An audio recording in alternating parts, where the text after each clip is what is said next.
Good evening, everybody. Kevin J. Johnston here. Welcome to episode number 51 of the Tax and Money Show. That is correct. The Tax and Money Show is happening tonight. We're going to be talking about stop getting ripped off by your boss and the Canada Revenue Agency. Wow. So there's a lot to cover in tonight's show, everybody. It's been an unbelievable time. I do apologize that we've had a few issues here with the PC not working properly, but I think we solved them all, and we're set to talk for the entire evening on some very serious problems. All right, I'm just going to come right out and say it. We have a serious issue in Canada, not just with the Canada Revenue Agency. We have a serious issue with a severe lack of manliness, a severe lack of masculinity. I'm gonna tell a story. All right, this has been going on for the last little bit now with a client of mine, and this client of mine is guy my age. I'm 53. This client of mine is just about the same age, and he is working for a company that he owns. That is correct. He owns his own business. The guy is a contractor. And as the contractor, he would be looking to purchase items from various locations and sell them to people. So what does that mean? When you're a contractor who installs floors for a living, you're probably going to go to a flooring supply depot. At least anybody who wants to make money would do it that way, because you're certainly not going to just make it up as you go along. You're going to go to the supply depot and you're going to buy what is what's needed. And in some cases, what you will be doing is working closely with the supplier. So let's just say, for argument's sake, I decide to go to Home Depot and buy carpet and then install it in someone's house and mark up the carpet, let's say 20, 30%, and then charge for my labor on that carpet. I'm going to make a couple of bucks. I am not working for Home Depot. If I went to Rona is the other big one in Canada, or Lowe's in the United States, if I went to any of those and bought carpet and installed it, I most certainly I would not be working for either one of those companies either.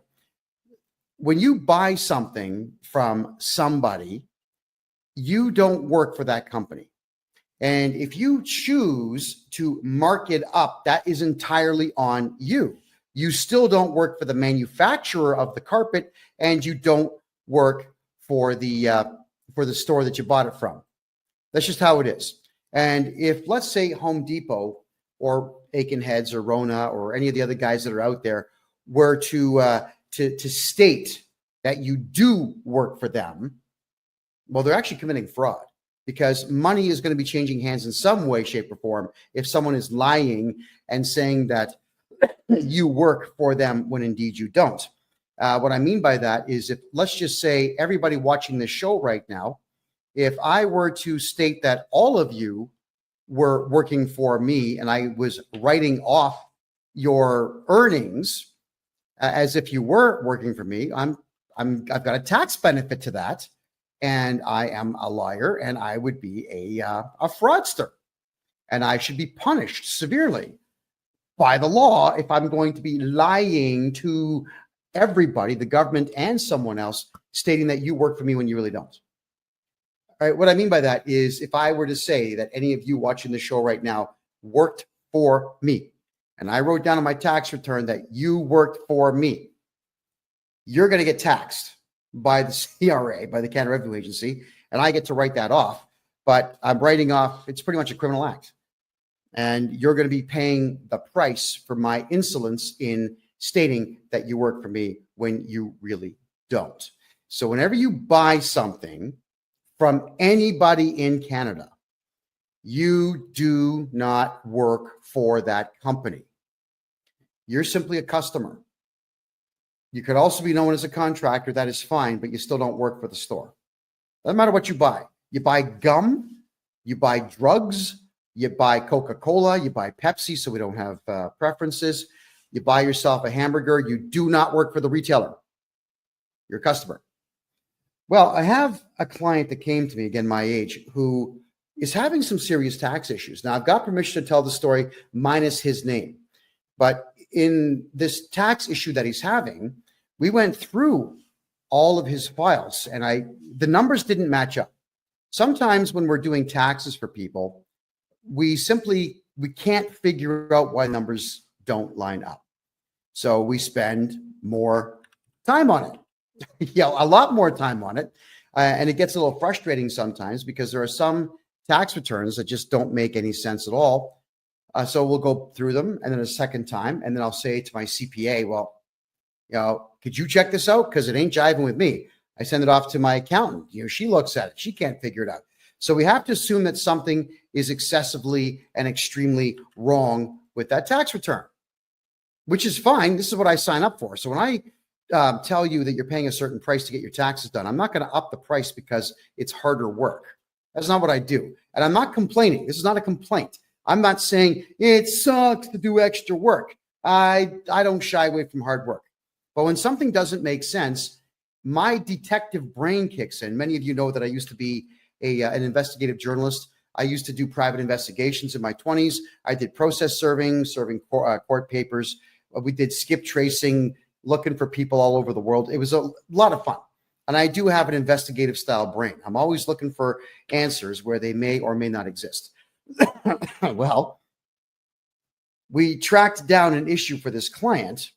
And that issue was that this client was listed as an employee of a store that he has never worked for. And they had put down what are called a T4A. Now in Canada, not the United States, we're talking Canada now, when you are employed by somebody, at the end of the year, they're going to give you a T4 slip, which says, we are X company and John Smith works for us and John Smith made this and we deducted this much tax from John Smith and all the things that go with it. So that T4 slip is your employer snitching on you to the Canada Revenue Agency about how much money you have made. And when they do that, well, when you snitch on yourself, the only thing that the CRA is going to do is find some way to screw you and take your money. That's what they do. That's what these people, they're evil as hell. That's what they do. All right, let's go back to it now. The client in question has, for the last 8 years, gone to a place called Ritchie's, Ritchie. And for those who are watching here, I'm going to show you an image of it. This is the Ritchie's logo. They're out on the East Coast. They're in New Brunswick. And Ritchie's is a flooring supplier. That's what they do. They supply flooring. They have a lot of products in there. They're kind of like a Canadian Tire or who else would they be like? No, that's pretty much it. They would be like a Canadian Tire.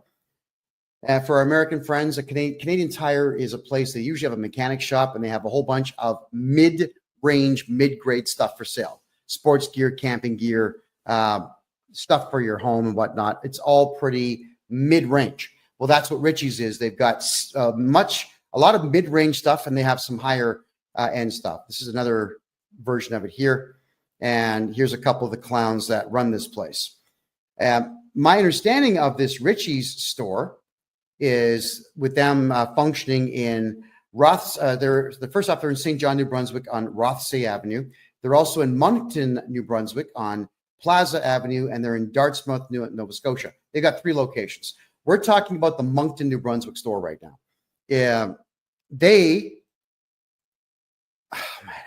I can't even tell this story and take it seriously, It's just so irritating. So what happened is they got audited 15 years ago. I'm going to back the story up a little bit here. They get audited 15 years ago, and it scared the hell out of them. Strange how this group of millionaires, a couple of brothers, the Ritchie brothers, a couple of brothers who are multimillionaires are afraid of one little old auditor. And this auditor goes through their store and, like a bitch, these guys did everything this auditor told them to do. Show me your records, show me your books, show me your cash, show me your client list, show me your supplier list, show me everything. Everything I want to see, show me. And they did. And they ended up paying a lot of money because they were stupid, didn't get a lawyer. Now, they should have lawyered up for that. They didn't kick the guy out of their store. They didn't have a security guard there to say, buddy, you got to go. They didn't make any phone calls of any kind to anybody. They just completely cooperated with this auditor. Now, here was the problem with what this auditor had done. The auditor told them, oh, you've got guys, contractors that come here and buy stuff from you. And do you sometimes get these contractors to do work for your store? They said, yes. And then the auditor asked if these contractors work independently. Like, do they actually register corporations or register companies and just buy supplies from you and then go out and do the job? They said, yes. Now, the auditor lied at this point. The auditor says, well, if you have any contractors that are buying supplies, you need to put them down on what is called a T4A slip, which in Canada is the same as a T4. And it says that you make commission. So it's your earnings. It's you snitching on yourself, saying that you make commissions. Please tax me on these commissions. But the problem is this CRA auditor told the store to lie and commit fraud so that the Canada Revenue Agency could make more money. So for the last 15 years, this Ritchie's floor supply plate, cowards, absolute cowards, have been putting T4A slips out on all of their customers. Yeah. So if you're a customer of this Ritchie's place in Moncton, New Brunswick, they literally are listing you down as an employee of them on commission sales. So if you ever wonder why, as a purchaser of goods from this Ritchie's chain, why your tax bill is so high, it's because they're lying. It's because they're actually telling the Canada Revenue Agency that you work for them. So I wanted to do my clients' taxes, and I realized, here's something that has to happen. Is I'm going to put forward a series of legal documents when I do this tax return for the guy, stating that there is no T4A. It is completely fraudulent, and we have to file a police report, which I will. And I'm going to tell the Canada Revenue Agency, you cannot allow these T4A slips, which state that my client who's never worked for this store is going to be taxed by this store. Got to cancel them. Cancel the T4As. That's what the store has to do. So I made a polite phone call to this Ritchie's place, and I end up getting the name of Tracy Delahunty. Tracy Delahunty. And I make a phone call, and I'm very, very prim and proper and polite, and I just introduce myself as the tax agent and legal agent for my client. And I explain that we have a slight problem here, that there appears to be a clerical error. I never come out and just accuse people right off the bat. I say, we have a clerical error here.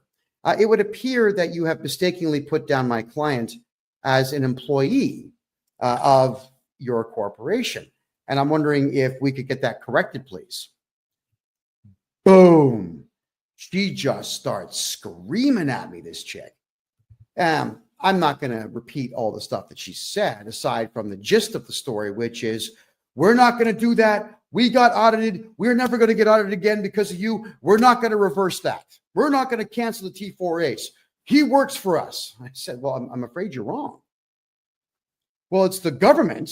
You have to do what you're told. Now, God knows how many times I've heard that in doing taxes for Canadians. Someone tells me that you have to do something because the CRA is the government and you got to do what the government says. No, you don't. You've got the right to remain silent. Anything you say can and will be used against you to either put you in prison or take your money. So shut up. Stop talking. So I explained, look, that's actually incorrect. And the T4As that you're issuing are, unfortunately, in your case, fraudulent, which opens you up to lawsuits. And when I cancel them with the CRA, you're going to get audited. They're not going to know why it's being canceled. So the first thing to do is they're going to call me to audit my client. I'm going to say, nope, you're not going to audit my client. Not now, not ever. So then they'll go to the store and they'll audit you and you've already cooperated with them before, you believe that you have to, so you're going to go through another audit. And when you've got a store that's equally as big as most Home Depots out there, the auditors will take their time. They'll spend weeks there. They'll cost you time and money and effort and irritation, because it is really irritating to have one of these jerks in your place, in your place of business when you're trying to do business. There's nothing worse than someone asking questions that are completely irrelevant to the task at hand. Now, with me, the task at hand is making money. It's making money. When I'm talking to clients, they're paying me for my time. We get them tax money back.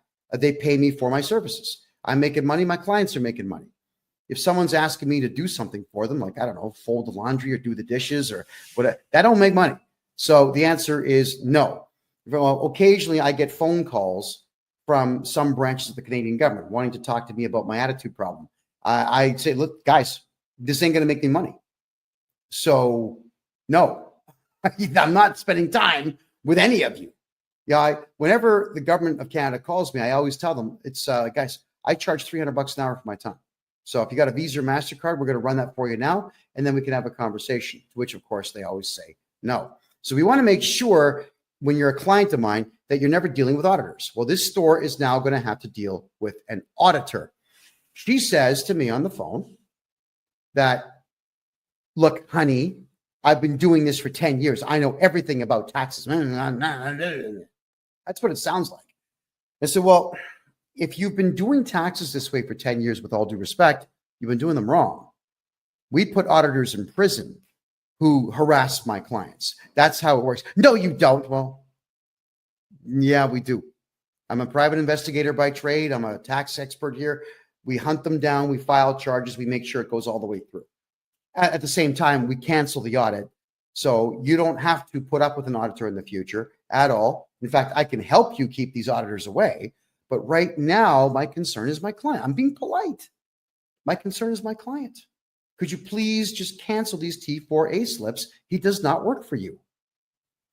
Then she pulls the same crap that every feminist out there always pulls when they are losing an argument or they have nothing further to add, but they still want to win. She says to me that, oh, you're just being too aggressive. You're too aggressive for me to talk to. I'm going to have to end this call. I said, no, you're being aggressive. I'm actually afraid of you, and I'm going to end this call. So I ended the call first. I always repeat back the words of feminists whenever they throw nonsense at me, which is exactly what she did. So you would figure at this particular point, I'm going to bypass the accountant for this company, and I'm going to call the multi-millionaire owner of the place, the Ritchie brothers. Supposedly they're men. Well, we know differently now. I call. I don't get through. I call again. And this secretary guy sounds like a teenager, poor guy. He's caught in the middle. But I could hear one of the Ritchie brothers in the background saying, no, I don't want to talk to him. You get rid of him. I don't want to talk to him. Dude, for real, it's your store. It's your company. Take the phone call. So I have to explain myself to this kid. I'm very polite. I said, please have the owners call me. The owner does not call me. The owner calls, ready for this, my client, to raise his voice to my client, to state that apparently I threatened this woman. Now, I've got it all recorded. I record every call I make, especially when I know I'm calling a potential feminist. All right, I protect myself huge with these things. And said that I threatened her and so on, and that I'm never to call their place again and so on. My client even said, look, don't call me. Kevin's my representative. Call him. But please, if you could, cancel the T4s. They won't do it. They won't do it. So I call back. And as I'm calling back, I'm getting the same runaround. So these millionaire supposed men, and let me put them on the screen for everybody to see. There we go again. These supposed men won't take a phone call from a guy on a phone. Now, it's not like I can shoot them through the phone. It's not like I'm going to stick my hand through the phone and wring their necks. It's just not how it works. All you got to do is just take a phone call and say, hey, hi, what's the beef? How can I help you? How can we help not cause any trouble for ourselves? let's figure this out. That's what men do. But we don't have men in Canada anymore. So instead, they get their lawyer to send me an email. Thinking, all right, so fine. The lawyer sends me an email and there's nothing in the email. Thinking, okay, I've got to say something here. So I write the following letter. Now, none of this is meant to be offensive to anybody. This is education. When all of you are getting screwed over by your employers doing foolish things like this, I'm showing you the process that I go through. So here's the letter, everybody. Urgent legal notice, action required to prevent a CRA audit to Adam Ritchie and Trevor Ritchie, the two millionaire supposed men running this company. Dear Adam and Trevor, my name is KevinJJohnston. I act as the legal agent and tax strategist for none of your business. I have been retained to oversee and resolve matters relating to my client's taxation and legal affairs. Upon reviewing my client's personal portfolio and taxation history, we are prepared to complete his tax filings within 2 days of resolving the current obstruction posed by T4 slips erroneously issued by your corporation. Polite, right? On January 27, 2025, I contacted Tracy Delhunty to request clarification on the existence of these T4A slips, which are obstructing my client's ability to file his personal taxes. During this conversation, Tracy volunteered unnecessary and inappropriate details regarding the inner workings of your corporation, which she did. Why is she telling me what's going on there? It's weird. Including past audits and fears of future audits, which she stated influenced her decision-making. She also incorrectly asserted that T4A cancellations were not permissible, demonstrating a fundamental misunderstanding of both bookkeeping and Canadian tax law. True story. Tracy further stated verbatim that it's the government and you have to do what they say. Now, if you've got someone like that working for you, fire them. They're useless. Suggesting a gross misrepresentation of the role and authority of the Canada Revenue Agency. For clarity, I will outline the relevant legal facts regarding the CRA. 1, the CRA is not a police force and has no criminal investigative authority. The CRA, 2, the CRA operates as a collection agency at arm's length from the federal government. 3, all decisions by the CRA are appealable in federal tax court, which has no authority to issue monetary penalties. 4, the CRA cannot access bank accounts, medical records, or private information without written consent. 5, CRA audits can be refused and auditors have no authority once you issue a no trespassing notice to them. Individuals and corporations have the legal right to remain silent, and auditors who violate your no trespass notice can be charged criminally and sued for tort harassment. Does anybody see anything wrong with this letter so far? To continue it, by issuing T4A slips to my client, your corporation has falsely classified him as an employee when he is in fact a sole proprietor operating under his own federal and provincial tax numbers. There is no employment agreement, record of employment, or contractual relationship between my client and your corporation that would support the issuance of a T4A tax slip. This action constitutes a fraudulent misrepresentation of my client's status and creates legal and financial complications for him. To resolve this matter amicably, I propose. All right. This letter has gone to Ritchie's Flooring in Moncton, New Brunswick, for those who are curious about that. So the immediate cancellation of the T4A slips, your corporation must cancel the T4 slips issued to my client and provide a letter on company letterhead acknowledging that the issuance was a clerical error. No big deal. This letter will be submitted alongside my client's tax return to the CRA to rectify the situation. This corrective action is legal, straightforward, and cost-free. It's free. It doesn't cost anything to fix a tax clerical error in Canada. All right? Nothing. Alternative resolution. If you choose not to cooperate, I will proceed to revoke the T4A slips on behalf of my client by submitting the necessary documentation and legal arguments to the CRA. This action will include notifying the CRA of the fraudulent classification, which will result in an audit of your corporation. Should this occur, I will provide full testimony supported by evidence to ensure that my client's legal rights are upheld. Because you got to remember, I don't care about Richie's. They're not my client.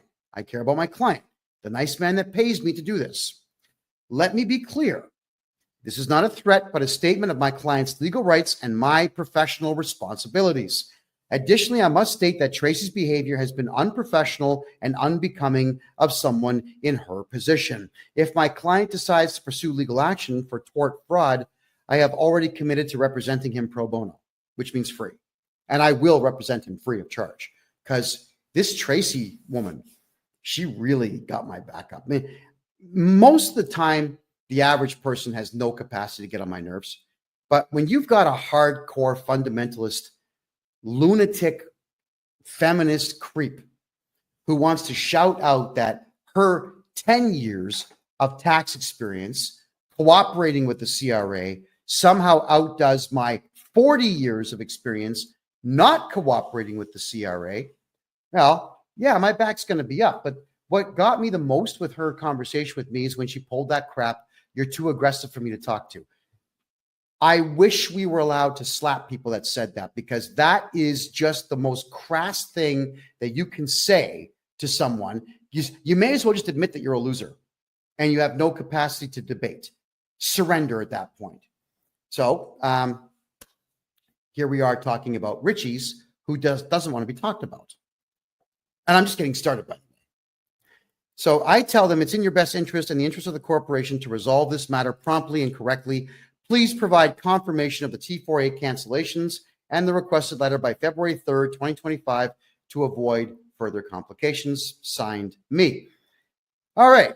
So again, you figure that the men, the brothers, these two names here, you've got Adam and Trevor Ritchie, Ritchie's Flooring. You figure that at this particular point, they would have the temerity, maybe, or just the bravery to contact me. You just say, look, oh man, this guy sent us a legal letter. He's accusing us of fraud. You know, why don't we call him and try to iron this out? That's the first thing I do. I try to iron it out. There's always a way to get things like this ironed out, but no, they've got stupid pride. Why? Because these two millionaire brothers apparently are beta cucks and allowed this feminist bookkeeper that they have get them in trouble. They sided with her. Fine, they're allowed to, but I'm pointing out that they're still committing fraud, whether they have silly pride or not. All right. So then their lawyer emails me again. And in this email, he's pretty short and sweet, but here we go. His name is Mark. You'll love this one, everybody. It's Mark D. And the last name is Tector. Mark Detector. Are you kidding me? That's this lawyer's name. He says, I am legal counsel for Ritchie's, and I have been retained in relation to the above noted matter. That was the letter I sent in. I have your email and letter dated January 29, 2025. I am reviewing your letter with our client and I am obtaining obstructions. In the interim, do not contact my client and do not make any further disparaging and unfounded comments against them or their employees. Regards, Mark Detector, partner at Stewart McKelvey Lawyers and Advocates. Advocates? I think he spelled that word wrong. I think advocate. Doesn't advocate have a D in it? I think it does. They forgot the D in their logo. The phone number is 902-420-3358. And he's got a cell phone number of 902-402-0101. All of this is going to be on freedomreport.ca afterwards if anybody wants to see it. And it's going to be on my website, KevinJJohnston.me. And you can read all of this nonsense for yourselves. So the lawyer, he does the right thing. He represents his client, and he's telling me that he's representing his client. He's telling me not to contact the client. Now, that is actually proper procedure. When you hire a lawyer or a representative or an agent, the agent is the one who speaks on your behalf. No big deal. That's okay. But to tell me not to make disparaging comments. Are you kidding me? If there's a beta cuck coward fraudster out there, you're all going to know about it. I'm not going to lighten my language and say, yes, we have a couple of males out there who may have made an inadvertent mistake, and they may have pride from old world, and that's impeding their capacity to make the correct decision, and we should forgive them. No, absolutely not. They are beta cuck coward fraudsters who have allowed a fraudster to run their accounting department, and they are defrauding dozens upon dozens upon dozens of hardworking contractors who are just customers. All right. So my reply, dear Mark, I wasn't going to put Mark Detector on this letter. Thank you for your letter acknowledging my legal demand. To clarify, I have no interest in engaging in discussions with your clients. My sole request has been explicitly outlined in my previous correspondence, and I expect it to be addressed accordingly. Right? There you go. Regarding any statements I have made, whether private or public, I am fully prepared to enter into a non-disclosure agreement, which is called an NDA, with your client, prohibiting me from making any future public statements about them from the date of signature forward, contingent upon their full compliance with my lawful and reasonable request. I trust this matter will be handled expediently. My name. Okay, nothing to argue with there. So what I'm saying here is that you have a couple of beta cuck fraudsters running this store, interfering with the tax return capacity of me, and literally lying to the Canada Revenue Agency about people who work for you that don't. And I'm going to tell the world about it. But had the lawyer read this letter and told his clients, hey, you know what? This big mouth, this big mouth from Canada that never shuts his big mouth, who's on the front page of every newspaper in Canada, will shut his big mouth, everybody, if you just cancel the T4As. I mean, if I was the lawyer, I would tell him, look, don't be a friggin' idiot. Just cancel the T4s and we'll draft the NDA and shut this guy up. That's fair, right? Well, not in Canada. You see, Canadians are not as smart as Americans when it comes to this whole NDA thing. Canadians have stupid pride. They get their backs up over nothing. And they always say, no, I'm not going to do anything he wants. Okay, fine. So I'm going to tell the whole world how much your company and you suck. That's my right. And I'm also doing it as a warning to all of you out there to pay attention to what your employers and your suppliers are doing, because it can really affect you negatively. So he comes back with this really short letter. Mark Detector tells me, we have now had an opportunity to review this matter with our client. The claims in your letter are without merit. Well, which claims? The claim that your client sucks, or the fact that the Canada Revenue Agency has no power whatsoever to force somebody to break the law? I mean, which one is wrong according to you and your client? So telling me that something is baseless, that it bothers me, not because I'm getting my back up. Lawyers are losers. Almost all of them are losers in Canada. They're not smart enough to get my back up. But the point is, this lawyer should have made a proper presentation to his client and explained it. He didn't. He comes back with this really short, terse, ridiculous nonsense. And now my client still doesn't have an answer. Again, it's my client. I care about my client. I do not care about this Richie's flooring supply shop run by beta cucks. So I had to send him a letter. I send him another one. Now, it's a bit of a lengthier letter, but it was necessary to send this because I must do everything I can for my client before we involve auditors of the CRA to penalize his supplier. Good morning. To the lawyer, Mark Detector. Good morning. I'm not entirely sure if you're actually doing your job or just taking money from your client. However, since everything I say has merit and your client is openly refusing to undo the fraudulent reporting that they have done, I will go ahead and trigger an audit against Richie's with the CRA, which is what I'm going to do. It is exactly what I'm going to do.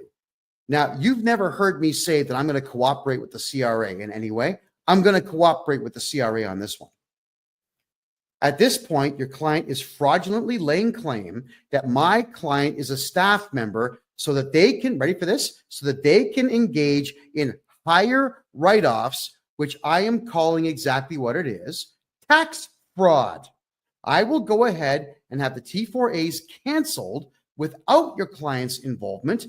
And as much as I hate the CRA, I guarantee you I will cooperate with them fully to ensure that the audit against your client is extremely fruitful for the CRA. You should pay attention to Proverbs. I wrote an amazing one as I grew up in a country whose main export is cowardice. When you make a decision based on fear, it is 100% wrong 100% of the time. Tell your client, thank you very much for their time, and please wish them the best of luck with the audit that is coming soon. Should your client come to their senses, I won't be doing anything until Thursday of next week. So that's this Thursday, this Thursday, because I have other work to do. I'm not going to give you a deadline of any kind because I know your client is not smart enough to understand what a deadline really means. And thus you can count on this being our last communication unless you would like to talk your client into some sense and have them reverse their fraudulent way of doing business for my client only. All right? I don't care about the rest because they're not my clients. Also, without a court order registered in Bogota, Colombia, and Panama City, Panama, in those regions' proper courts, I will not be keeping my mouth shut. In fact, I plan to use your client as a case study in stupidity and an example as to why, when adults have fear, they fail. Letting you know in advance, I will ignore every Canadian court order that you get. Sincerely, me. Now, lawyers don't like it when you speak like this to them. So what does the lawyer do? He sends me a stupid letter. Here it is. Oh, not this one. It's this one. Please, mark detector again. Please see my earlier emails. Your allegations are without merit. My client reserves its rights in relation to any actions or defamatory statements you may make. First off, that's grammatically incorrect. My client reserves their rights. There you go. Not its, their. Okay, so I don't make defamatory statements. I use funny language to tell the truth. I can come right out and say, Richie's does not do business properly. That's not funny. But the millionaires who run Richie's Flooring Supply in Moncton, New Brunswick in Canada are a couple of beta cuck fraudsters who are absolutely gutless and will not take accountability for their illegal activity, and nor will they even pick up the phone when a gorgeous hunk of man looking like this makes a phone call to them to simply have them spend 5 minutes fixing a problem. My God, these guys at Richie's, this is their store one more time, right? I'm trying to understand how these guys got rich. And then I did some reading into the company, and they didn't do it. The brothers didn't do it. Their father did it. So these rich losers just got daddy's money when he died, and they're going to run this place into the ground because all they're doing is committing fraud. And they have a lawyer who's not doing his job. You know, your lawyer should really give you hell. When you're doing something stupid, it is your lawyer's job to say, look, yeah, I'm representing you, and you're this close to violating the law, so don't do it. Right? He's got to give you hell. Do you know, in Canada, whenever I would say something publicly, I would go to my lawyer and I would ask him, like, look at the script that I want to discuss tonight. Is there any chance that the Canadian government will hit me with a hate speech charge if I say any of this? And if he says there's even a 1% chance, I don't do it. I've got a lawyer on retainer so I can ask these questions and make sure that everything is going to be copacetic. Yeah. And when my lawyer says don't do something, yeah, all right, okay, I'm not going to do it.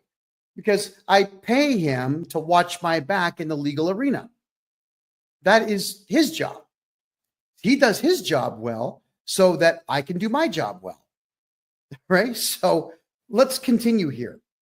With me getting such a short reply from this guy, there's the reply again. I thought, you know what? Obviously, these negotiations have completely broken down. They are not going to comply. So I'm going to go ahead and report fraud to the local authorities, and I'm going to report fraud to the Canada Revenue Agency, an institution I hate, an institution I never cooperate with at all. But because these people got my back up just a little bit, congratulations to them, I'm going to make sure that it happens. And if I need to be on the phone with the auditor, explaining everything to the auditor about these people, I am going to do so. It'll be the only time the CRA ever gets my cooperation. So I wrote a letter. Now, this one is less professional than most of the stuff I write. By my own admission, it's actually quite snarky. It was designed to be irritating because this lawyer is essentially saying, we're going to sue you for defamation if you tell the truth about our client, which I don't care about at all. There we go. So I say, dear lawyer, and I put the words without prejudice at the top of this letter, because in Canada, when you have the words without prejudice on a letter, it cannot be used as evidence in court because it's part of your negotiation to try to get to a settlement before court. That's what without prejudice means, everybody. All right, so I'm hoping that that legal term there makes sense. And by the way, nothing that I'm saying is legal advice. I am not a licensed lawyer. I'm just really good at legal documentation, and I'm really good in the courts because I've studied this stuff for 4 decades now. I hate it, but I know it. Well, actually, I shouldn't say I hate it because I like winning. I do like winning. I just hate the entire court system. But here we go. Dear lawyer, my allegations are fact. Let your client know that I will be helping others that they are double dipping on fight them in court if they choose to go the route of litigation. I will file a defense on any litigation your client files. I will not settle out of court. Should I lose, I will appeal. This will be as public as I can make it, and it will be very expensive for them. As I have studied law for 40 years, I have no legal fees. I'll be representing myself. Not true for your client. Side note, pride goeth before our fall. This woman that Richie Boys hired is really going to destroy them. Let them know that they should not act on her feelings because I won't be letting this one go. I'm going to use this case as an example of how not to behave in the accounting world and how to avoid eventually meeting me.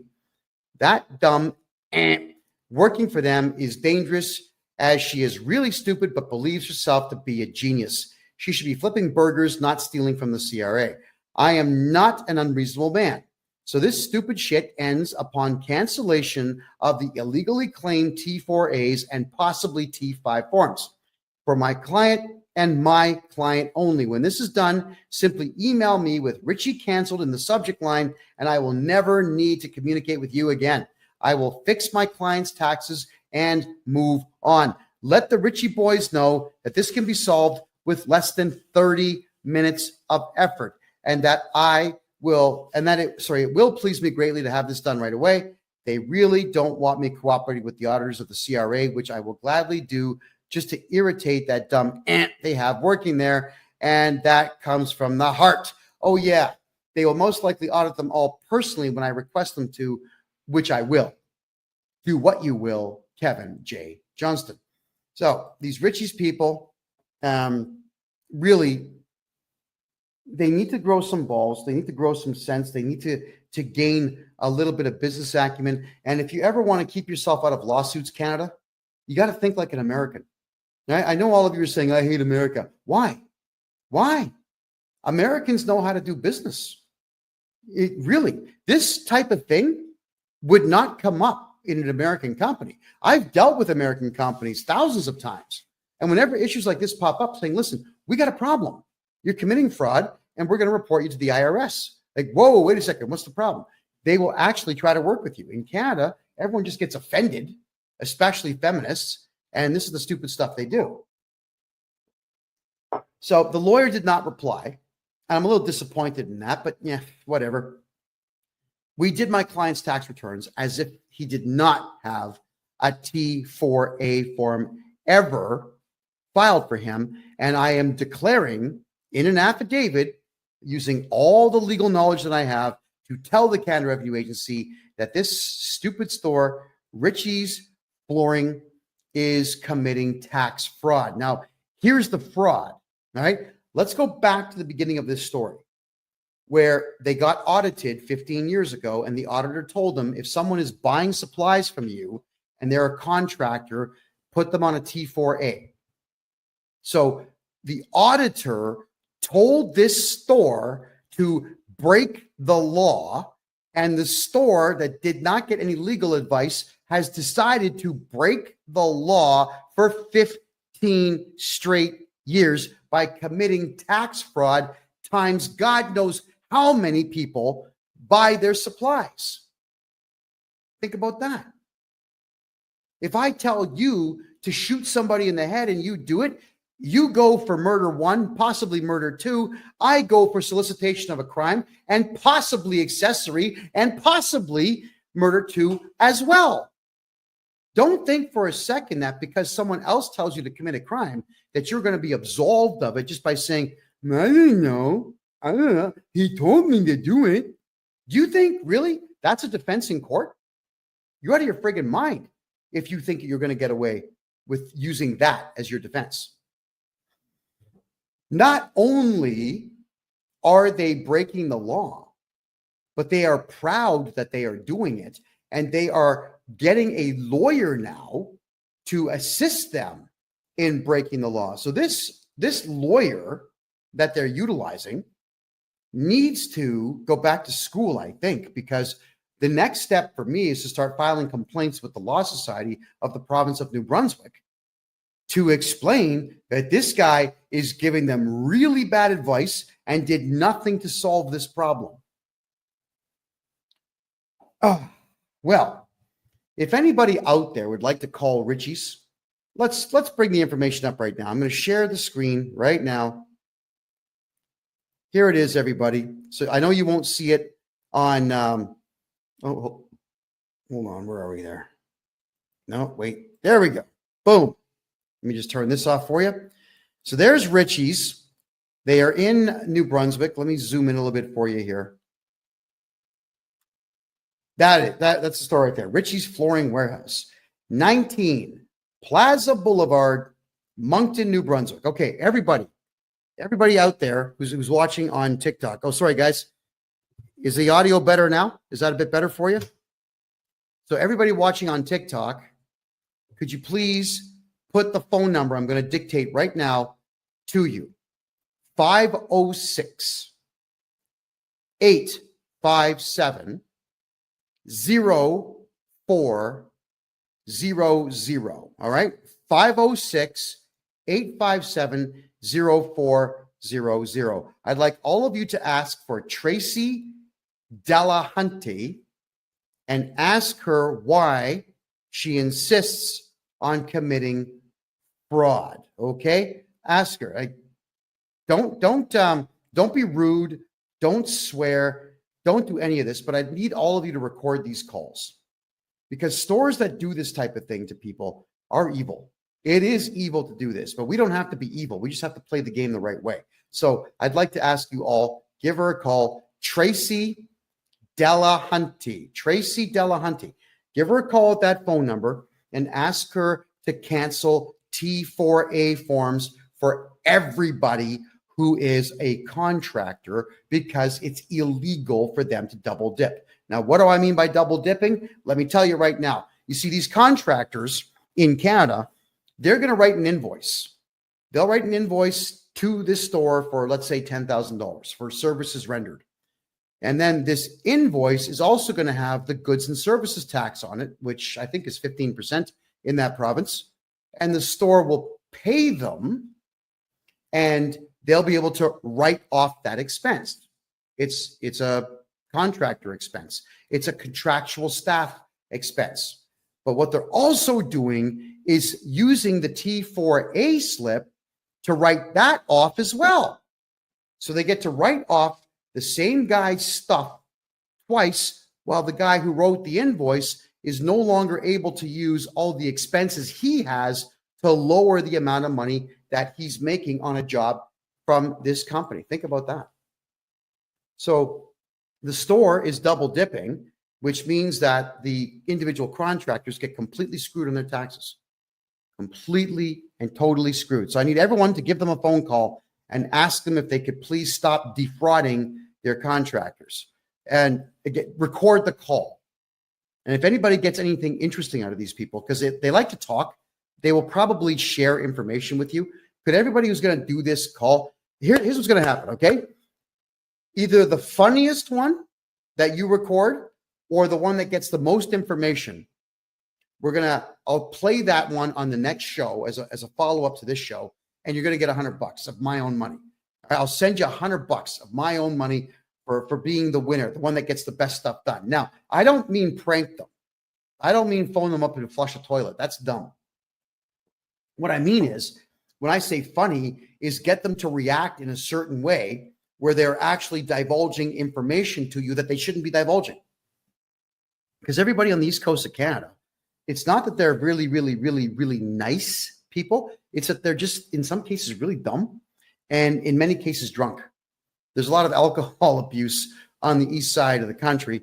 So these folks here are not going to be thinking all that clearly when they do this. Now, whilst we are reviewing this, don't call the lawyer yet. I don't want that done yet. But if this lawyer is going to be extremely unreasonable, I will deputize everybody here next week and then have you call this lawyer and record those calls. Because the only thing I want, the only thing I've asked these people for is to cancel the T4A slip so that I can do my client's taxes legally, properly, efficiently, and today. Right? Now, I'm going to do my client's taxes anyway. I'm not waiting for these people. I will do them anyway, and I'll be putting forward the letter to the Canada Revenue Agency explaining that this place is committing tax fraud, and the CRA, they'll be all over it. And when they call me asking, would you like to bear witness? Would you like to assist us? Yeah, I would. I absolutely would. I'd like to also encourage people, if you could, please. And this is just a personal thing right now.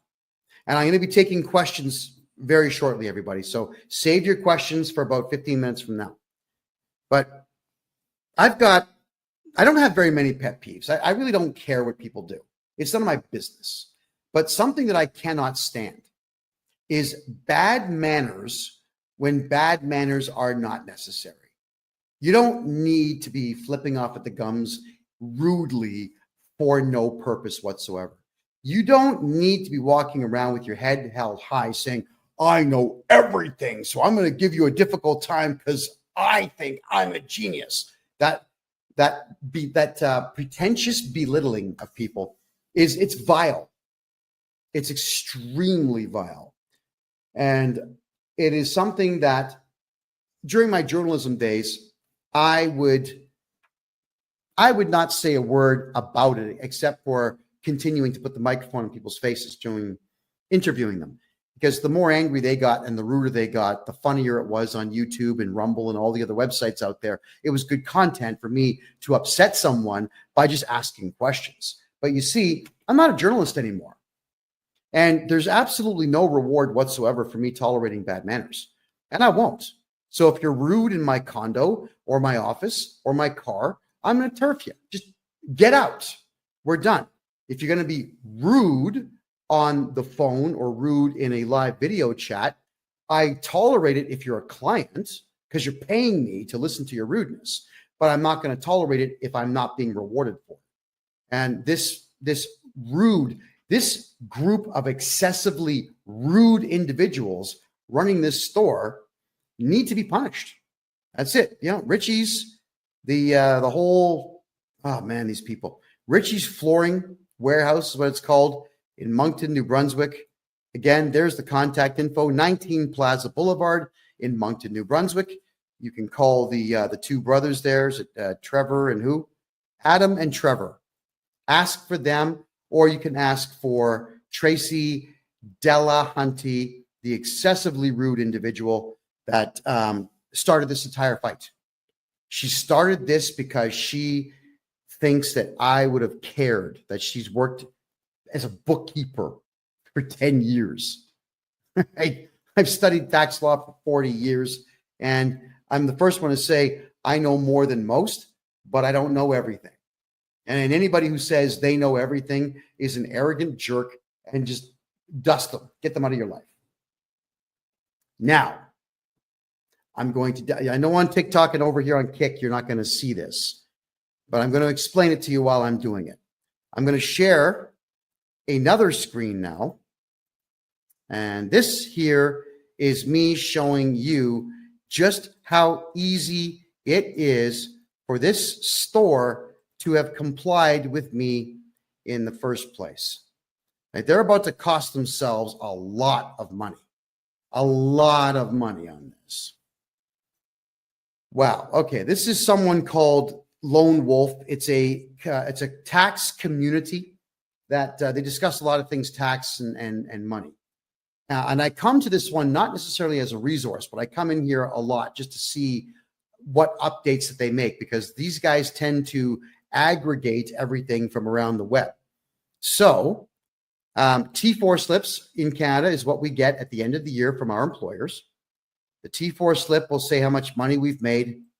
It'll tell the CRA, the Canada Revenue Agency, how much Canada Pension Plan was deducted, how much employment insurance was deducted, federal and provincial taxes, and any and all bonuses that were paid. It snitches everything on you. And the T4A is the same thing, except you don't really have a salary. It's more commissions, or I guess odd jobs that you're doing for the same company, where they want you to pay tax on what you've made. I mean, if you're a client of mine, you pay tax on nothing. I fixed that. But I'm just telling you what these forms are for the sake of education here. So now let's go to this form here, and it says to amend, cancel, or replace a T4 slip in Canada.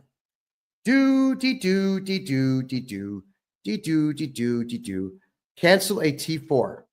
Detailed steps. I click on it. So if you're preparing a T4 and you have any tax software at all that interfaces directly with the Canada Revenue Agency, you go to the top right corner where it says amend. You can click on the original, amended, or you can cancel it. You use this mouse and you cancel it. That's it. And then look at that, everyone. It'll actually say canceled on the T4. That's not even 5 minutes. That's 30 seconds. That's all it takes to cancel a T4 or a T4A. And I cannot believe that these crazy fools over at Richie's Flooring want to commit fraud and tell me how difficult it's going to be for them to cancel these T4As that they are illegally imposing upon people who don't even work for them. There's this merry band of losers. I really hope that this cost them customers. Thanks, Joseph, for the hat. I appreciate that. I hope this cost them a lot of customers, because you just can't do this. All right. Maybe what we should do is talk freely now about one of the many reasons why I left Canada.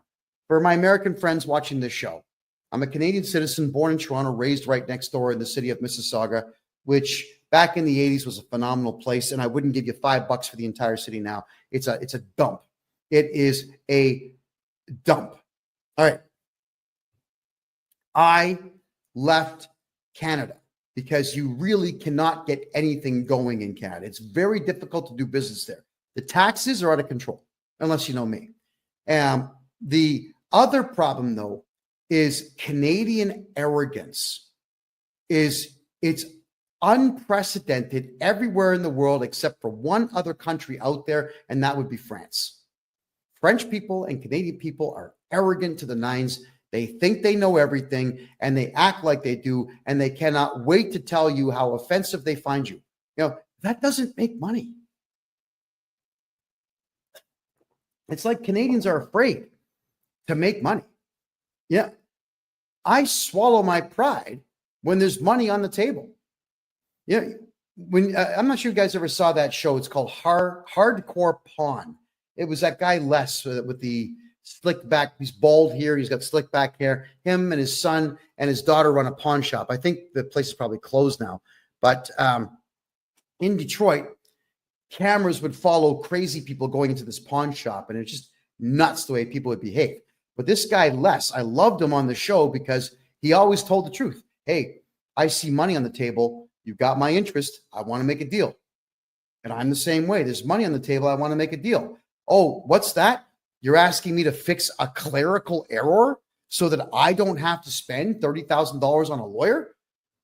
Sir, have a seat. Let me get you a cup of coffee and let's fix this clerical error. And we get it fixed. And we shake hands. And I walk him out the front door politely. Why do I want to get my back up? If I'm going to get my back up, I'm not going to make money. Right? But if I keep calm and cool and collected, I will make money. Now, one thing that Canadians suck at more than anybody in the world is customer service. Customer service is absolutely the biggest key thing. I got an incredible speech from Rob Ford. Rob Ford is the former mayor of Toronto, the big guy that he had drug problems. I mean, he admitted to smoking crack because, like, physically his body was very ill. And his maniac brother, Doug Ford, is now the premier of the province of Ontario. But Rob Ford, he gave me a big speech about customer service. And he understood it well. And the way he explained it to me was it was genius. He handed me a business card. He says, I'm the mayor of Toronto. Here's my home phone number. Okay, thank you. People would call him wanting to get something done.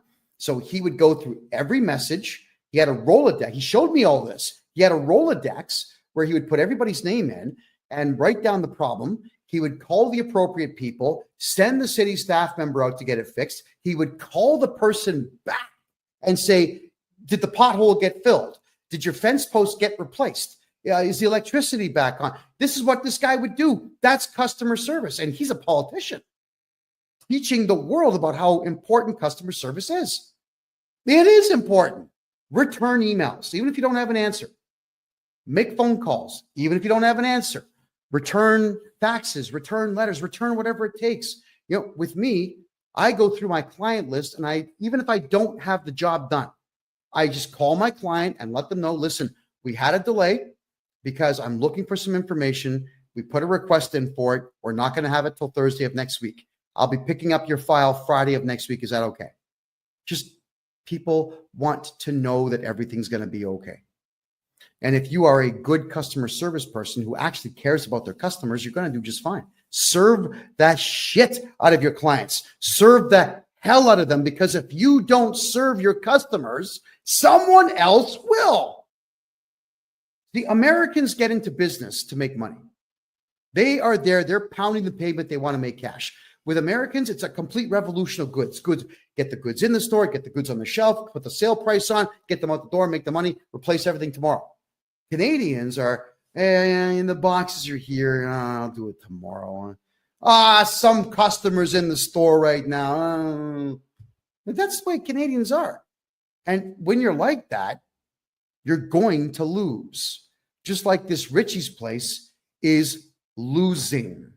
And I'm going to make sure that they lose a lot, because that feminist stunt that was pulled on me, that really got inside. I don't dig that one bit. You're too aggressive for me to talk to you. Don't ever say that to me. That is the wrongest thing to say when we are in the middle of exchanging information, and all I'm asking for is for you to do one thing that's free, that will alleviate you of stress and me of stress. Just freaking do it. Don't argue with me. Because here I am telling the whole world how horrible this Richie's flooring place really is. And I'm using them as an example for all Canadians out there to understand that you cannot let people like this walk all over you. You can't.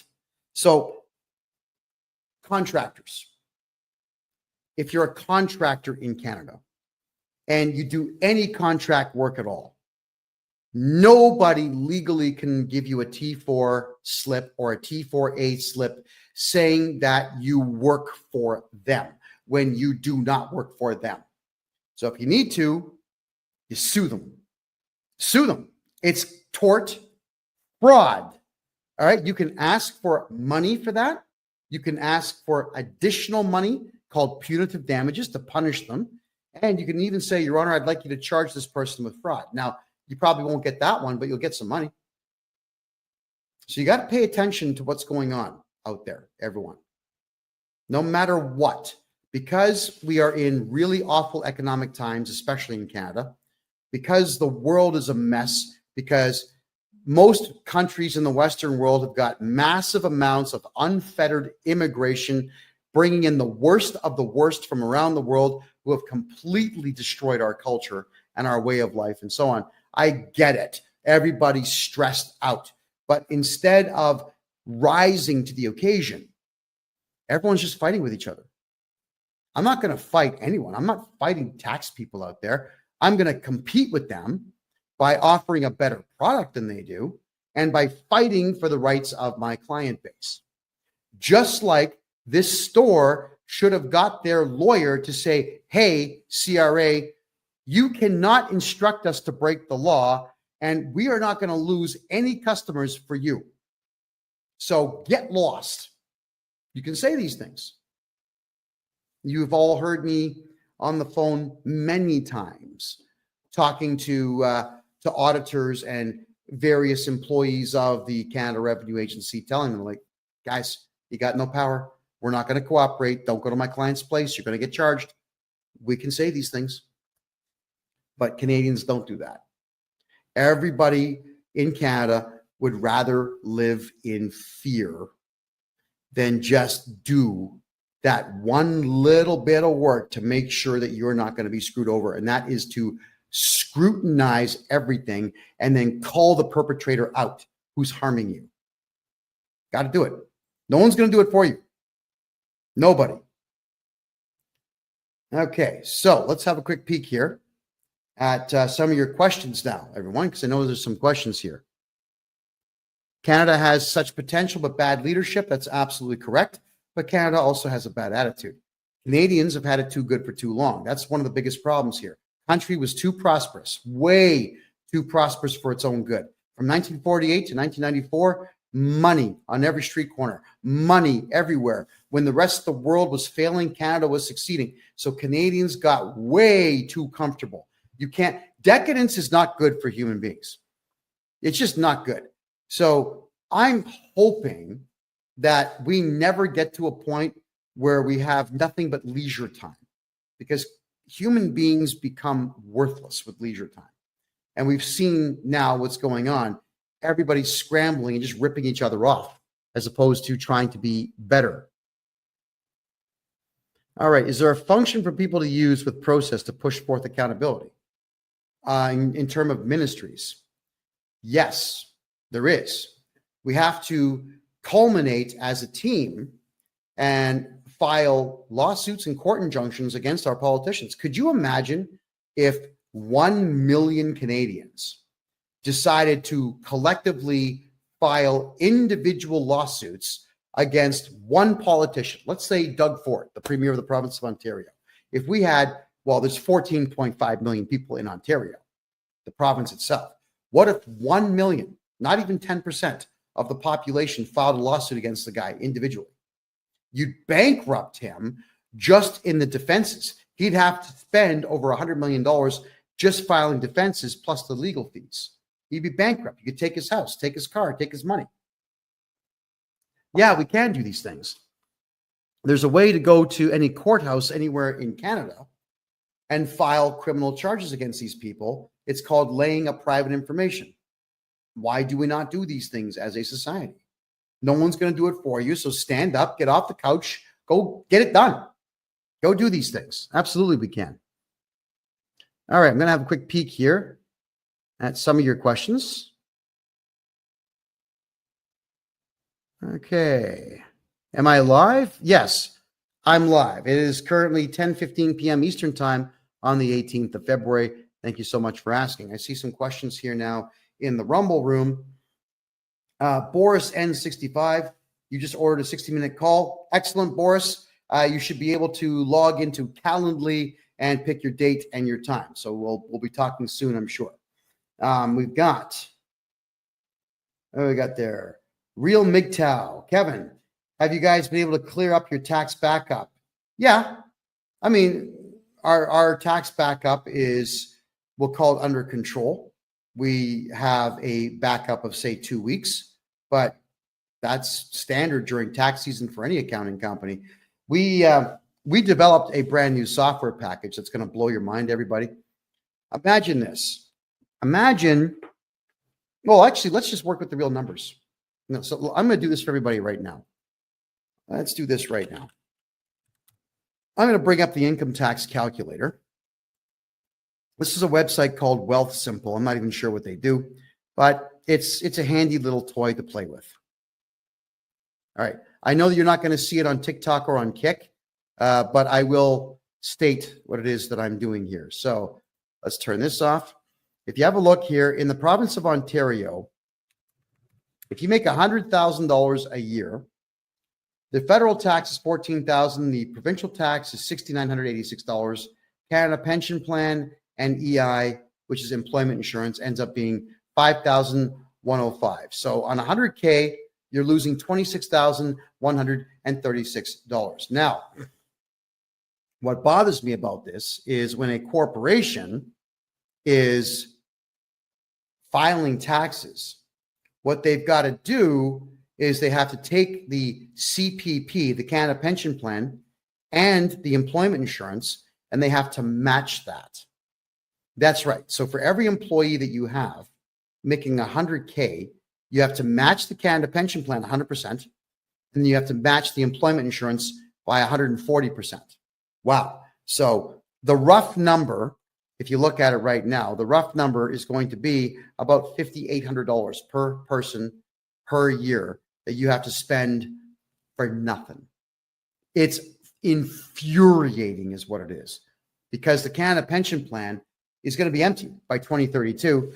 And EI, I don't know if any of you have ever tried to get employment insurance, but I can assure you, you're not getting it. So why are you paying into it? Oh, yeah, so that third world invaders can get money for free to the tune of $5,000 a month. No, thank you. Not interested. So what we do now is we've got a payroll company in place, and the payroll company, we charge no fee for this. And I mean no fee whatsoever. We're going to do your payroll for you. So let's say your pay cycle is absolutely every week. On Wednesday, what you'll do is you'll jump on our website and you'll put in, like, you'll have drop-down boxes, John Smith, Steve, Richard, Paul, all these people in there. You put down what they made. It'll work out the CPP. It'll work out the EI. It'll work out the provincial and the federal tax. And it will tell you how much to pay us so that we can pay your staff member. All right? But you don't pay the matching on the CPP and the EI. You don't give it to us. We will pay your staff what they are owed, and then we will issue T4 and T4A statements at the end of the year to your staff member. And here's the other cool part. Your staff no longer work for you in this business model. They work for my company. So if you've got to fire somebody, I'm actually renting this person back to you for $1 per year. You can say, hey, Kev, or how about this one? Kevy, baby, looking good today. Listen, that guy, John Smith, that is currently on payroll, get rid of him. We want him fired. Okay, good. I make a phone call. John, listen, I hate being the bearer of bad tidings, but you got to go. You've been fired, and here's your severance pay. Here's your final paycheck. Thank you very much for your service, and good luck to you in the future. And this way, they cannot go to the labor board about you or you or you. They have to go to the labor board against me. And I can assure you, especially in the provinces of Alberta and Ontario, They don't want to deal with me because I drive them mental. I make phone call after phone call after phone call. We make offers, we make deals, I retract them, I make them again. I say stuff that doesn't make any sense. I'll send them in some cases. I'll go to deepseek.ai and I'll ask it to create a nonsensical email to do with my big toe up to 1 million words in length, please. And it'll do it. So I copy this 1 million word story about my big toe, which I'm sure is really not that interesting to read, and I'll copy and paste that in there. Now, and then I'll do it a second time. And then I'll ask DeepSeek to maybe change the story a bit and send them that. I hate the labor boards. So you want someone like me watching out for you, not breaking the law in any way, making sure that the law cannot be used against you because all the onus is on me. Laura Lee's asking, how do I pay you for a consultation?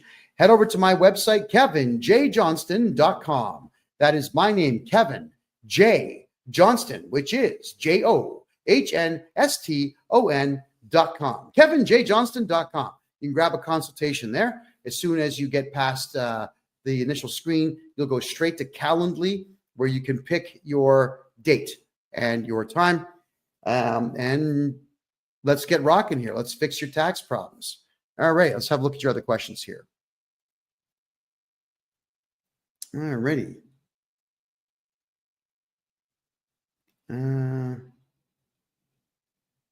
All right, guys, I don't really want to get into politics. All right, so for everyone who's asking me about politics, I'm staying out of it. I did my last political show on the first Tuesday of 2025. I don't care anymore. I had a lot of fun. I did a political podcast for 7 straight years. And we cost a lot of politicians a lot of money. I thoroughly enjoyed my time. But I'm a tax guy now. I'm enjoying taking money away from the Canada Revenue Agency and giving it back to the people. So don't call me Robin Hood because I don't look good in tights. Just call me, I don't know, call me a hate-filled maniac for hire, because I am, when it comes to these CRA people, I am a maniac. I can't stand them. I hate them with all my heart. So I go to town on these idiots, and they don't like it.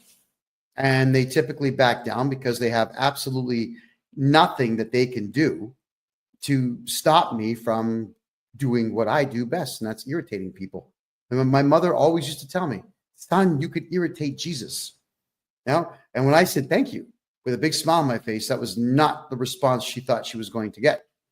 But that is a compliment, and it is extremely true. What's the best province in Canada for business? Suppose it's like, well, what are you doing? If it's prostitution, it's British Columbia. If it's drugs, it's Quebec.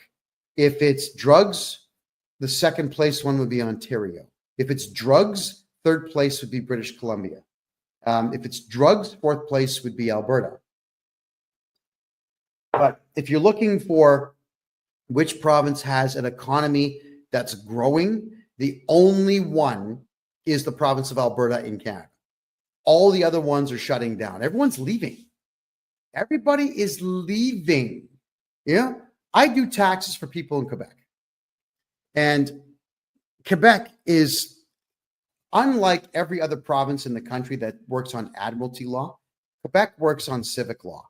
And civic law means that the province can do whatever it wants. And they do. They do whatever they want, which means the province of Quebec has their own provincial taxes, which are ridiculously high in comparison to the rest of the country. And they've got such ridiculous rules about property tax and whatnot that nobody in Quebec is making money. So everyone's leaving. They're all going to Alberta. But if you're in Quebec and you want to do business in Quebec, what I would recommend is you contact me. I'll open up a numbered corporation or 2 or 3 for you in Ontario. You can still do business in Quebec, but just make sure that all your invoicing goes through the Ontario corporation. You don't want the province of Quebec being involved in your business. Filing a provincial tax return in Quebec is really stupid because they will not leave you alone. Not ever. They are ridiculous individuals. Am I still active in opening offshore accounts in Panama to protect people's money? Si, oui, Absolutely. Of course I am. I adore doing it. We've opened bank accounts now for well over 100 people, and they're all doing quite well. They're all quite happy with it. The answer is yes. All right. What do you do if CRA launched assisted compliance programs for a 2022 farm loss? I don't know what the assisted compliance program is, but what I can say is if you're running a farm, you should be losing money on paper. And that is what I do best. I make sure you lose money on paper. Your farm should lose money for 10 straight years on paper. So if anybody out there is on a farm or owns a farm and you want to get all your tax money back on that farm for the last 10 years, get a hold of this guy right here. Okay. That is what I do. Am I in Toronto? Hell no. I was born in Toronto. I was raised right next door in Mississauga, but I despise Toronto. I don't like the roads. I don't like the architecture. Anything after 1960, I can't stand the architecture. I mean, the left wing nut jobs destroyed that place. And look at the mayor that you've got in there now. Olivia Chow is a Chinese communist, essentially a spy for communist China. And when I saw her dancing almost completely naked in some feather outfit to show the world how sensitive she is to the far left politics, I'm thinking, yeah, Canada, the only thing that's going to save you is revolution. A violent overthrow of your government is the only thing that'll save it. When you've got that type of trash in charge of the biggest city in the country. And when I say biggest, I mean biggest by a lot. It is more than double the size of Montreal, which is the next biggest city. Double the size. You can't have trash like that being the face of your city. But Canadians, you voted for her, and you're not throwing her out. So for me, the odds of me stepping foot inside of the city of Toronto again are zero. Zero. Unless, I know it's a joke, but I'm kind of partially serious. Unless some Kazakhstani terrorists showed up and said, hey, we got this nuclear weapon here. Here's the key. The battery still works. Would you like it? I say, well, sure. Just make sure that you can ship it to Front Street in Toronto, right? Beautiful.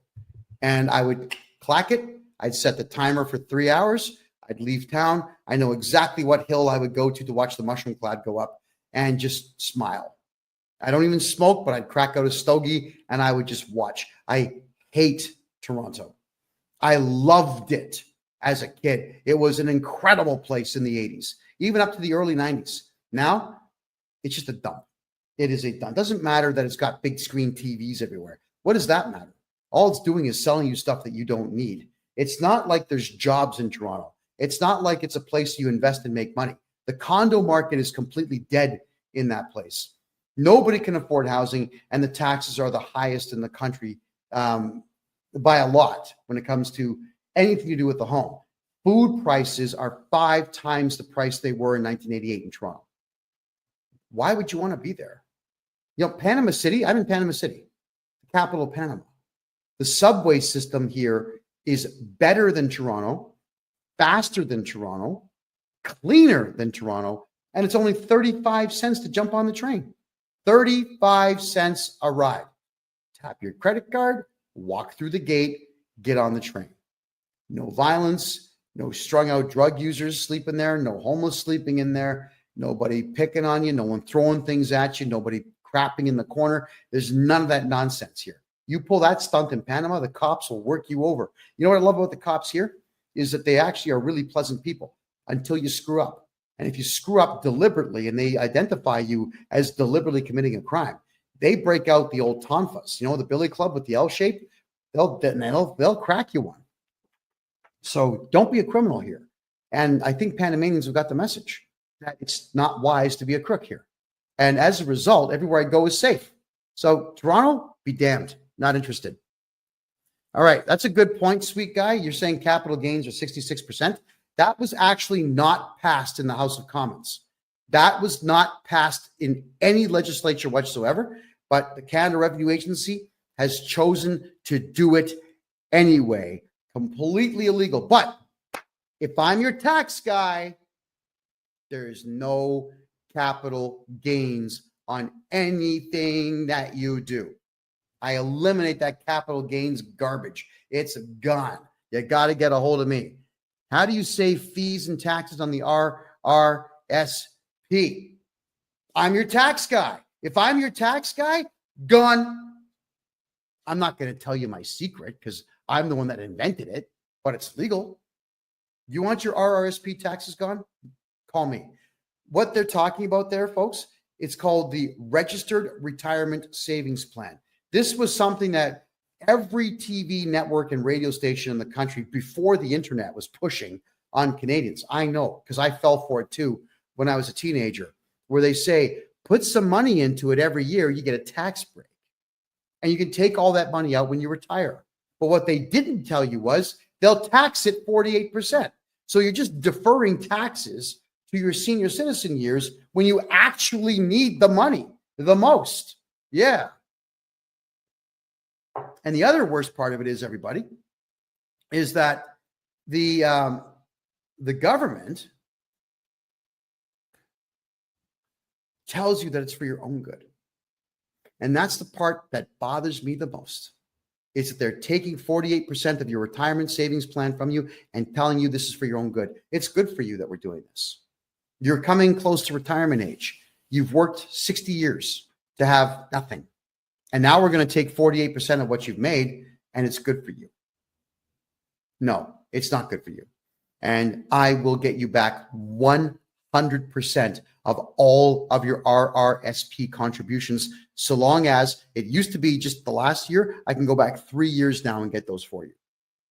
So get a hold of me if you want that money back. Do I have an office in Toronto? Yes, actually I do. My criminal lawyer and my corporate lawyer are in Toronto. So if you need to drop something off at one of my offices there, let me know. But I don't come to Toronto. God, man, no. Oh, God, I hate that city. No, you won't see me there. You'll see me in places like Seattle, Calgary, Bogota, Panama City, Mexico City, Cancun. You'll see me in not Port-au-Prince. I'm sorry. What's the other one? The capital. Oh, Nassau, the capital of the Bahamas. You'll even see me in Trinidad and Tobago. You'll see me in all these places because there's money in the cities I've just mentioned. But Toronto, nope. Keegan's asking, can I get your calendar link? Yeah, just my name, KevinJJohnston.com. KEVIN, middle initial J, last name Johnston, KevinJJohnston.com. Get a hold of me there, please. And the calendar link is all yours to pick yourself a time. Okay, Sweet Guy says, I'm 65 and I've watched many of the major metropolitan cities just deteriorate to absolute garbage. Correct. So have I. That's why I want nothing to do with Vancouver, Toronto, and Montreal anymore, which is a shame because those were three amazing cities in the 80s, even the 90s. They were fabulous places to be. Now, no, forget it. Can't talk me into it. Is Panama safe for kids? Yeah. It's a very safe place, especially if you're a gringo. The cops here will protect the gringos because the gringos bring money. Now, gringo, which means, North American. Actually, mostly it's either you're white or you're born in the United States or Canada or Europe and you speak perfect English. You're a gringo. So they'll treat you quite well here. I haven't filed since I have a sole proprietorship running since 2022. Carbon collection notice. All right. Sole proprietorships, you should never have those things, but I can fix the taxes and we got to get you into a numbered corporation so that we can avoid that craziness in the future. What if you just pulled the RRSP out and they took the tax off the top? Well, that's what Janelle, that's what they do. It doesn't matter who you hold your RRSP, your lifts, your RIFs, or your GICs with. They always take the taxes and just give it to the CRA, whether you want them to or not. They just do it. When you ask why, because it's the government. You have to do it. That's how they sound. So that's why I'll get you back everything on the RSP, but it will be in the following tax season. So it won't be today. It'll be in the following tax season. But if anybody here pulled out their RRSPs in the last 3 years and you want that money back, you get a hold of me. I'll get it all back for you. Every penny. If I cash in Bitcoin, do I have to pay capital gains on money I got by mining? Okay, Dale, the whole point of crypto is that nobody knows you have it. There is no way for the CRA to know how much money you have in the bank and how much crypto you have, how many gold bars or silver bars or platinum bars or palladium bars that you have, or even how many houses that you own until you shoot your mouth off and tell them. So, Dale, if you've got crypto and you're making money in the mining game or the staking game, shh, say nothing. It's your money. Don't give it to them. However, Dale, you can use a crypto loss as a capital loss and do a huge write-off on that. That's when you can talk about crypto. And if they say, well, where's the money now? I don't know. Some guy named Muhammad stole it, right? So talk to me about that sometime. What would my charges against the bank be called for? Giving all my money to the CRA? Theft, fraud, conspiracy. There's one more. Theft over 5,000 and fraud over 5,000. Those are big ones. So yes, and I'm going to be teaching all of this. I'm going to have a course on this a little bit later this, or in March, I'm sorry, about how to file criminal charges. How does my company work? Quite well.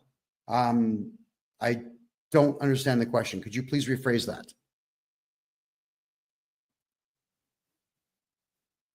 Okay, Keegan, if you're having an issue with the Calendly link, then I'd like you to immediately please go to the contact form on my website, the KevinJJohnston.me website. Just give me the invoice number. I'll take care of it. I'll get you the link right after the show. All right. So thank you, Keegan. I do appreciate that.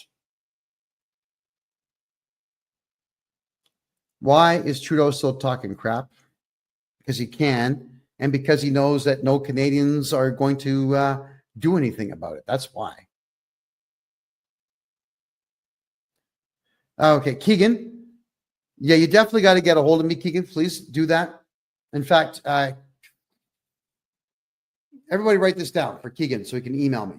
It's freedomreport.ca@gmail.com. Email me right now with all your contact info, Keegan, and your phone number. I'm going to call you right after the show. Are Panamanians nice to Canadian people? Yeah. Oh, yeah, they certainly are. I was having a good laugh today with a friend of mine. We had this gorgeous waitress today. We had chicken wings that were like this big. It was awesome. And I just said to her through the Google Translator, "You're gorgeous and I want to marry you." So she just types back saying, "Okay, but you got to get me a ring right now." So, I'm searching my pockets looking for a ring, and she's laughing, we're laughing the whole bit, and she's going to be cooking me dinner this coming Saturday. So, the ladies here are fabulous. People here talk to each other. People here have a good time. It is remarkable how easy it is just to strike up a conversation with somebody. Mostly through Translator. I've got these really wicked earbuds now that I stick in. I give them one, and it translates in real time. Yeah, it's like the Babel fish from the Bible. It's amazing. People in Panama are awesome, guys. You'd love it down here. I love it down here. Okay, Clap. If you're talking about the banks breaching fiduciary duties and breach of trust, that's not a crime. That's civil. You can sue them for that. So you certainly can do so. And you should. What should I do? The bank account has been frozen by the CRA for the last 3 months. Mr. Fix-It, I have to redo your taxes for the last 10 years, get your tax balance to zero for you, and they have no choice but to unlock the account. That's the only way. You can appeal and fight in court, but it's ridiculous. Let me just redo your taxes. Get her done. There we go. And KD, you're saying pay your debt? Why? That's rude. Why? Okay, let's cover that for a second here, everybody. You all know that I used to be a journalist. And you all know that I've been to 3 major war zones during my journalism period. You all know that I went to the Myanmarian war zone and I went into Bangladesh. I had to go with armed soldiers. We had to carry machine guns, knives, grenades. I went into a war zone so dangerous that the soldiers told me through a translator that if you see 4 or fewer attackers, throw the grenade at them. 5 or more, hold it to your head and let it go off, because if they catch you, they will cut everything off of you and feed it to you. That's how gross these terror groups were. And the Canadian government is funding all that nonsense. As gross as it is, I'll just tell you the truth here, because I, to this day, cannot get the images out of my head. 2018 is when I was in that war zone. That's 7 years ago. 7 years ago, and I still remember all the dead bodies that I saw in the fields. Dead children, dead women, dead babies, slaughtered with knives that the Canadian government's paying for with CRA's money. Don't you ever come on my channel and tell someone to pay their CRA debt. Don't ever do that again. You're gone if you do. Do not pay the CRA anything. The Canada Revenue Agency right now is going out of its way to make sure that terror groups around the world have more than enough money to slaughter innocent people everywhere. I'm the only one that went to that war zone. The only one. There was not a single journalist that went to the Myanmarian war zone. They're not brave enough to do it. I was there. I saw this. I filmed this stuff. There was a court order put on me by the Canadian government saying that I could not release that footage. Well, guess what? I brought that footage with me here to Panama, and there's nothing stopping me from releasing it. In fact, I'm testifying against the Canadian government in Bogota, Colombia this September, and we're going to play all that footage. I'm not going to watch it. Look at this. Look at this. When you see that stuff, it never leaves. And I know that my country of origin is the one paying for death all over Asia and all over Africa and all over the Middle East. Don't ever tell anyone to pay their Canada Revenue Agency debt. I'm telling all of you, do not pay the Canada Revenue Agency. It's not like it's going to Canadians. It's going into the hands of killers and pedophiles and terror groups all over the world. So, you know what? I'm going to block that idiot. Just get the hell out of here. Nobody wants you here. Anyway, getting back to taxes. Do you have any representation office in Alberta that can do my taxes, or how does that work? D. Carly, we do everything remote now. You know, there's absolutely no reason whatsoever to have these huge brick and mortar places. Yeah, we have offices, but our offices are small. You know, they're like garages, you know, maybe 400 square foot places. They have enough room for desks, chairs, filing cabinets, and 2 or 3 people to work in them. Everything that we do is on screens. I've got the laptop here. I've got the phone here. I've got a second phone here. I've got a third phone over here. And I've got 2 monitors on a wall in front of me here where I can see everybody at the same time. Like, we're all connected all day long. We don't need it. And it's really, really, really efficient for me that way, because I don't have to be in Canada, a place you all know that I couldn't wait to leave. So I just can't stand the politics there. With me being in Panama, I am calm, I'm cool, I'm collected, I'm healthy, better diet. Look how clean my skin is just by eating food that there's no drugs in my system at all. I don't need all kinds of makeup and whatnot to keep this expression going. It's a matter of good food. I'm just healthy. My blood pressure is perfect. My blood counts are perfect. Yeah, I'm happy all the time. Why would I want to be there? I'm going to do everything remote. So get a hold of me on the website and we'll take care of all your taxes there. My CPA is in Ontario. My lawyers are in Ontario. Some of my team are in Vancouver and some of my team are in Alberta. We don't need to all be in the same place at the same time. It would be nice, but it's completely unnecessary. What does it cost for you to write a letter to the CRA? There's a couple different price points on that. It's either $350, $500, or $950, depending on the complexity of the case. So get a hold of me if you want that done. All right. Let me just check the Facebook chat rooms here. All right. What do I think of Vancouver? What, the city? That would be an all-day thing. I'm not going to bother answering that one. just let you know that I'm extremely disappointed in its downfall. It's not worth going to at all. Alrighty. Question. As you know, I just finished getting out of a bankruptcy. Does my bankruptcy guy have to file my taxes this year since he finalized it all? No. And if the bankruptcy wasn't huge, like millions of dollars or hundreds of thousands of dollars, we could actually reverse the bankruptcy. Bankruptcies are not the first choice. They're always the last choice. There's so many ways to win with taxes and debt that bankruptcy should always be the absolute last thing, because it is a nuisance to get through. But anyone can do your taxes afterwards. Hopefully, I'm going to be your tax guy. Okay, here's a good point. I asked Grok on X if I have to, but and it says no, but my bankruptcy guy says they have to. I signed their document that says they would do it. Okay. Every trustee and bankruptcy professional in Canada is a lying loser. Stay away from them. They don't work for you. They work for the CRA. So it's a bad idea for anybody to get involved with these people. Just don't do it. And as for consumer proposals, bad idea. Why? Because it doesn't improve your credit rating, and you still owe the money. The idea of doing something like this is not to owe money. But in a consumer proposal, you still owe the money. You're still stressed out. No, you don't do consumer proposals at all. They're a scam. They're a total scam. Absolutely total scam. What is the Smith maneuver? Something that doesn't work as well as you think it does. And that would be an extremely elongated thing to talk about here. It's not something that I can answer, even in the last 10 minutes that we have here. Do I do living trusts? Yes. Here's the way that we do it. On the low level here, you have numbered corporations. Corporation A owns your house, holding company. Corporation B has all your funding in it. Corporation C, cars and property. Corporation D, do business in that corporation. And all those corporations should be held under this one here, which is going to be your umbrella corporation. And then the umbrella corporation is owned by the family trust. So it has to filter down.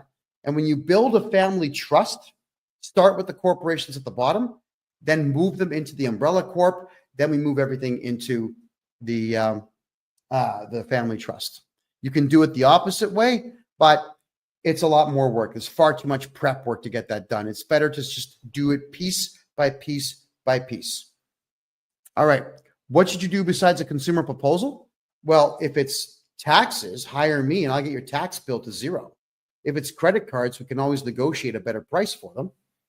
Or if it's credit cards, knowing that you can't do prison time, and if you don't care about the credit card ever being useful again, you can simply just walk away from it if you like. There's nothing stopping you from doing so. Consumer proposals means that your credit cards will no longer work, your lines of credit are no longer accessible, and you still owe the money. It's positively worthless to do one. The trustees get paid by the government when you do a consumer proposal. So stay the hell away from those people. They're crooks.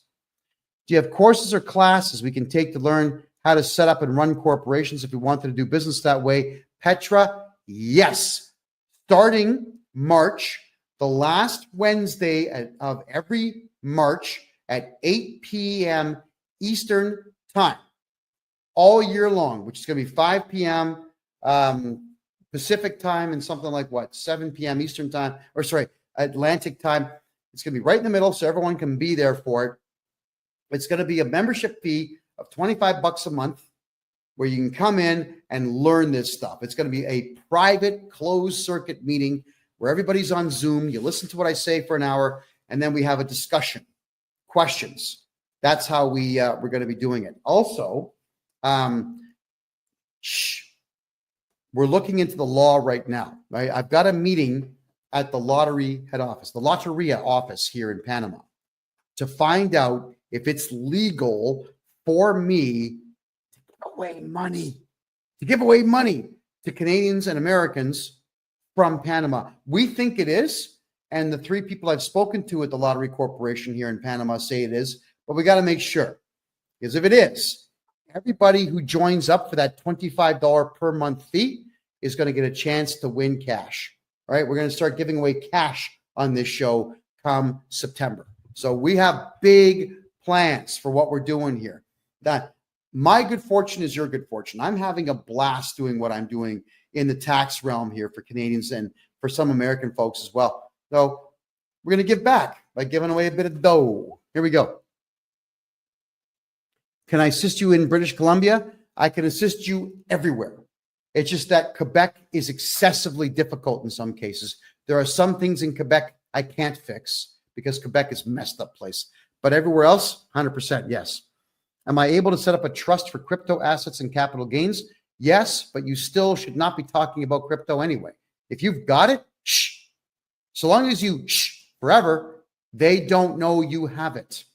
And if they call you and say, well, we're going to audit you, you call me and I get rid of the auditor and I ban them from communicating with you ever again. And if they do communicate with you, we charge them criminally. Just if you have crypto and gold and silver and stocks and bonds and debentures, and if you've got dividends coming in from investments all over the world, just shut up about them. Stop talking about what you have and you're going to be fine. All right. Keep it. It's yours. The CRA didn't earn it. You did. All righty. Next. All right. So Petra, yeah, you'd love Panama. This place is absolutely remarkable. I'm excessively happy here. D. Carly says, my wife received CERB in 2019, didn't do our taxes for 4 years. Now we've got huge penalties. Okay, D. Carly, I'll just redo your taxes for those 4 years. The reason that they put penalties on is because you didn't do your taxes, and they know that if they just guess and throw a big number at you, that's going to be your incentive to get your taxes done. So let me do your taxes and I'll get your tax bill to zero because that's what I do. If we need to cash out crypto, what do we do with it? Take the money and run. Shh, quiet. Don't say a word. How do you think the CRA is going to know you cashed out crypto? Do you think that they are looking at everybody's crypto accounts? Do you think that the Canada Revenue Agency even understands what crypto is and how it works? They're idiots. They hired 30,000 diversity, equity, and inclusion losers from crappy third world countries with intelligence quotients of less than 75. These people know nothing. Keep your crypto and keep quiet about it. Okay, just checking here. Thank you. How soon could you set up a consultation with me? Right now. Just go in and buy one right now. And Calendly will kick in and tell you what dates I've got available. My name, KevinJJohnston.com. There you go. Bobster, even if the exchanges tell the CRA about it, if I'm your tax guy, they're not going to do anything about it. Now, I know how to get rid of all this capital gains nonsense out there on crypto, houses, on gold, on even collector cars or modern art or whatever it is you're buying. If there's going to be a capital gain on there, I'm getting rid of it for you. The CRA can't stop me from doing what I'm doing because it's all legal what I do. All I'm doing is using their own rules to defeat them. And they don't like that because they throw all these clauses of the Excise Tax Act that they're relying on.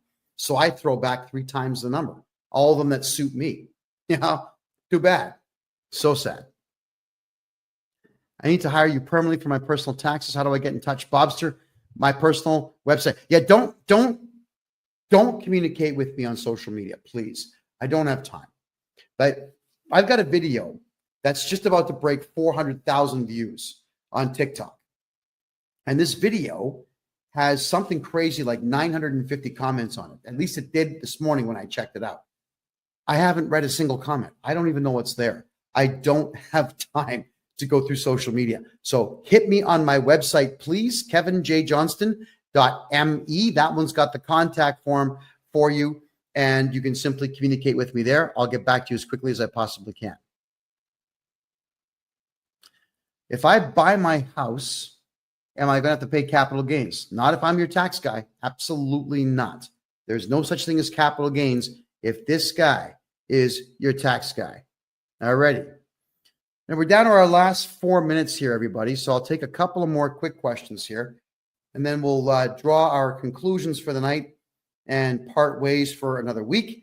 As always, this show is going to repeat itself on Thursday night. It will repeat itself live all the way through until the following Tuesday. So on Rumble, you can always watch the repeat of this show. It plays for four straight days after we're done. And for those who miss the old podcast, the old political podcast I used to do on Wednesdays, two of my co-hosts from the old show have decided to create their own show. It's called The Lounge. That's every Wednesday at 8 p.m. Eastern time. They talk for an hour, maybe two, about politics. And one of them, Ed Janusek, is in Argentina right now. And he told me that I would need to deliberately blind myself before I go because the women are so beautiful that you might walk in front of a bus not paying attention. Good for him. He seems very happy in Argentina. There we go. All righty. Thank you, Keegan. I appreciate that. D. Carly says, we've done our taxes and now we're paying a $35,000 bill to the CRA. Can I help? Yes. I'll get rid of it. I'll get rid of that tax debt. It's not even a debt. It's just a number they made up. Right? That's the thing with the CRA. They just make stuff up. Assessments and reassessments. It's a guess. It's a wild guess. They don't know what you owe. They just lie to you. It's all that they do. All right, everyone. We're going to draw our conclusions here. We're down to our last 2.5 minutes. In Canada, everything that you put on a tax return is voluntary. It's completely voluntary. The only mandatory thing that you have to do in Canada, and even that is only a suggestion, is you fill out a tax return. If you don't know your numbers, fine. Put your name and social insurance number at the top, sign the bottom, don't put any numbers on it, and mail it in. And now you have met your legal obligations. The CRA will assess it, but then you contact me and we can appeal it, and then we can do your taxes. All right? We want to make sure that each and every one of you knows your rights. And you've got the right to remain silent, so don't talk to the CRA. Have me become your tax guy and your legal agent so that I talk to them and not you, because they're always fishing for information. That's just how it works. The CRA knows nothing about you until you tell them. Because like I said earlier, they've got a bunch of morons working for them. They are not intelligent people at all. In fact, they all hate each other who work for the CRA because they've taken 100 different cultures and threw them all in the same offices and said, here you go, get along. Well, we know that doesn't work. So let them argue with each other and let us do your taxes for you so that we can get you back everything that they've taken from you. All right, so get a hold of me, folks. Joseph, thank you for the rose. Greatly appreciate that. My name's Kevin J. Johnston, everybody. I am formerly a journalist, and I am now Canada's #1 tax guy. Yes, I am Canada's biggest mouth. This yap never stops moving, and it always is going to tell you the truth as I know it to be about taxes, politics, money, finance, commerce, the whole 9 yards. Yes, I do live in Panama City now because I can't stand communist Canada. And yes, all of you can live a very good life here on an extremely low budget. This country has been very good to me. It's a beautiful place. I'll not be leaving anytime soon on any particular permanent basis. You got to check it out for yourselves. All right, everybody. This is the Tax and Money Show, episode number 51. Every Tuesday, 9 p.m. Eastern time is where you're going to